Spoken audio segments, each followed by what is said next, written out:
मातृशक्ति, धर्म प्रेमी सज्जनों, चाणक्य नीति 31वीं कक्षा।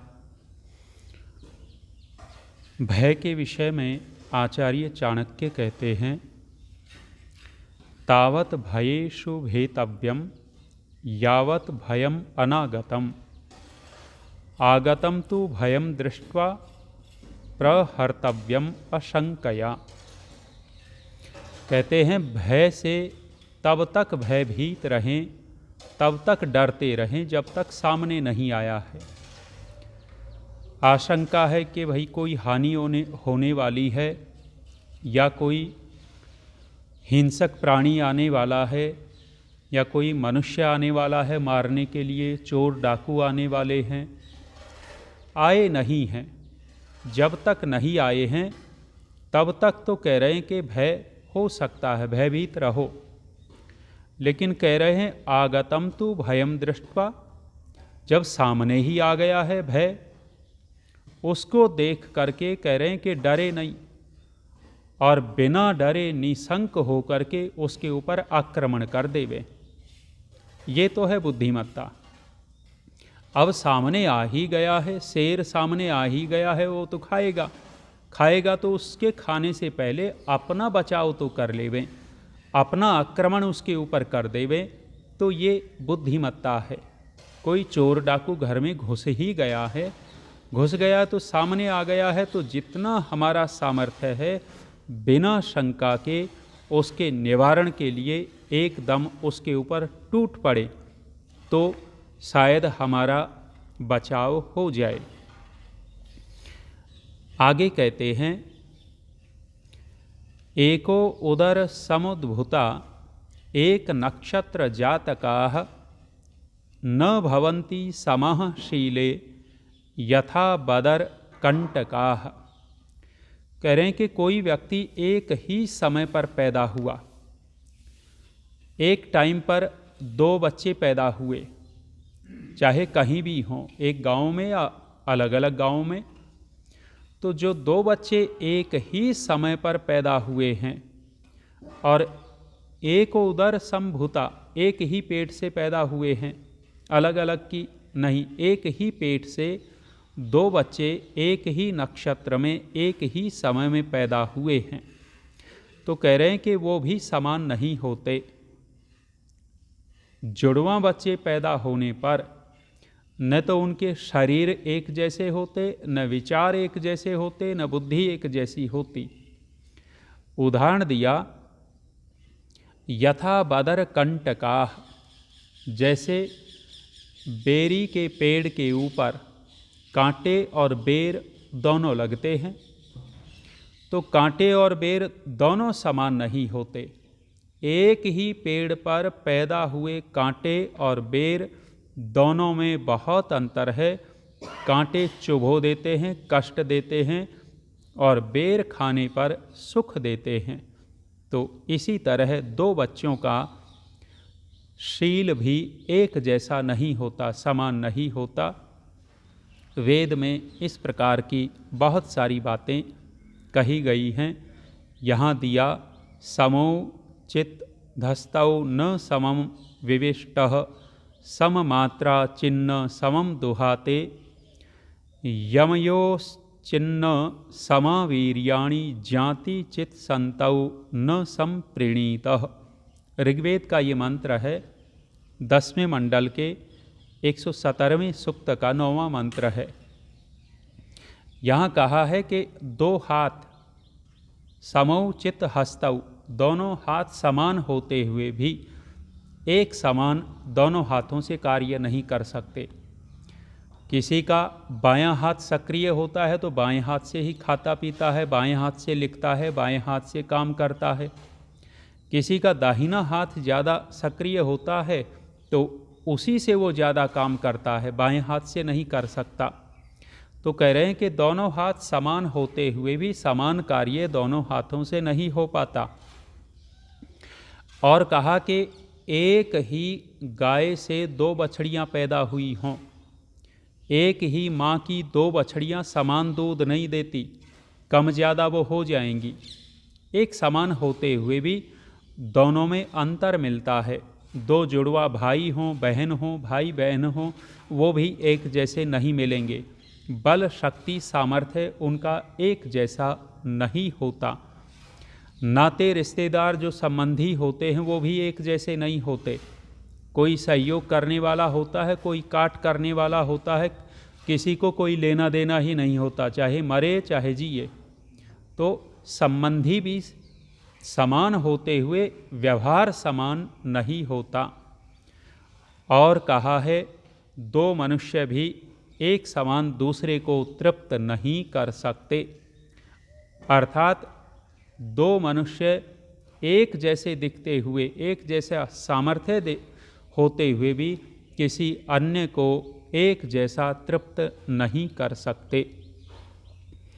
आगे और कहा, आचार्य चाणक्य कहते हैं, निस्पृहो न अधिकारी स्यात्, न कामी मंडन प्रियः, न अविदग्ध प्रियम ब्रूयात्, स्फुट वक्ता न वंचकः। कहा है कि जो अधिकारी बन जाता है, अधिकारी के अंदर लोभ आ जाता है स्वाभाविक रूप से।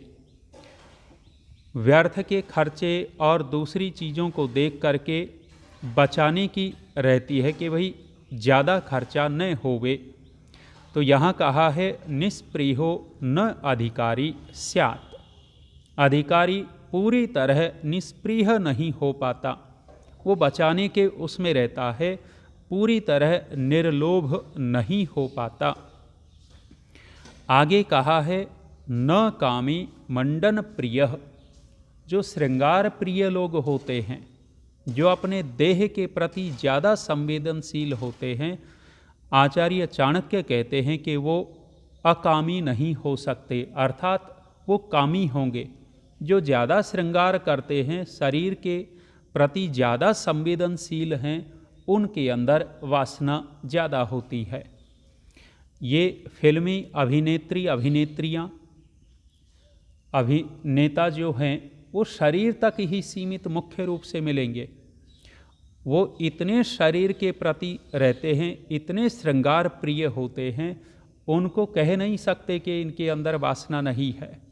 जो शरीर के प्रति, श्रृंगार के प्रति ज़्यादा लगाव रखता है, ज़्यादा झुकाव रखता है, वो अकामी नहीं हो सकता, अर्थात कामी होगा। वर्तमान में देख सकते हैं आजकल के लड़के लड़कियों को, वो इसी तक सीमित हैं। कपड़े कैसे हों, बाल कैसे हों, और दूसरे सामान जो शरीर को ज़्यादा उघाड़ते हों, ज़्यादा दिखाते हों, उन चीज़ों का ज़्यादा प्रयोग करते हैं। तो इसका तात्पर्य है कि वो अंदर से पूरी तरह निष्कामी नहीं हैं, काम है उनके अंदर। आगे कहा न अविदग्धः प्रियम ब्रूयात्। कहा कि जो चतुर नहीं होता, और अधिक कहें तो जो मूर्ख होता है, वो प्रिय नहीं बोल पाता। चतुर लोग, समझदार लोग प्रिय बोलेंगे, संभल करके बोलेंगे, परिस्थिति को देख करके बोलेंगे। और जो समझदार नहीं होते, परिस्थिति को समझते नहीं हैं, कब क्या बोलना चाहिए, उनसे चूक अवश्य होगी। वो कुछ का कुछ बोलेंगे और कुछ का कुछ बोल करके सामने वाले को उद्विग्न करेंगे और अपनी मूर्खता का प्रदर्शन कर देंगे।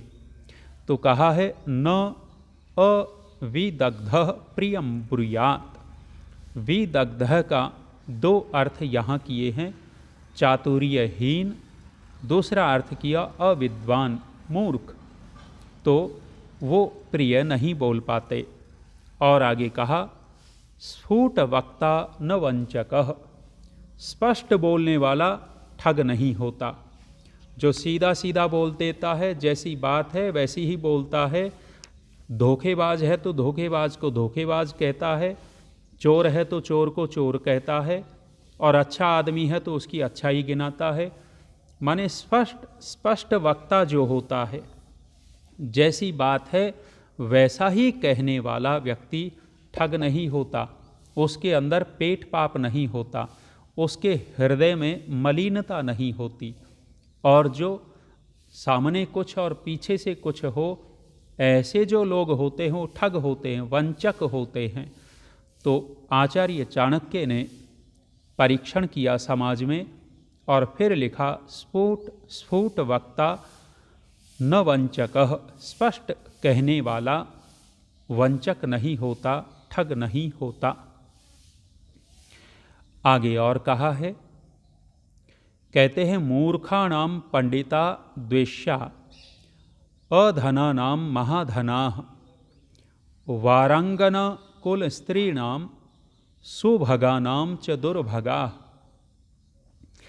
कहते हैं कौन किससे द्वेष करता है, कौन किससे बचता है, कौन किसको अच्छा नहीं मानता। चार बातें यहाँ कही हैं।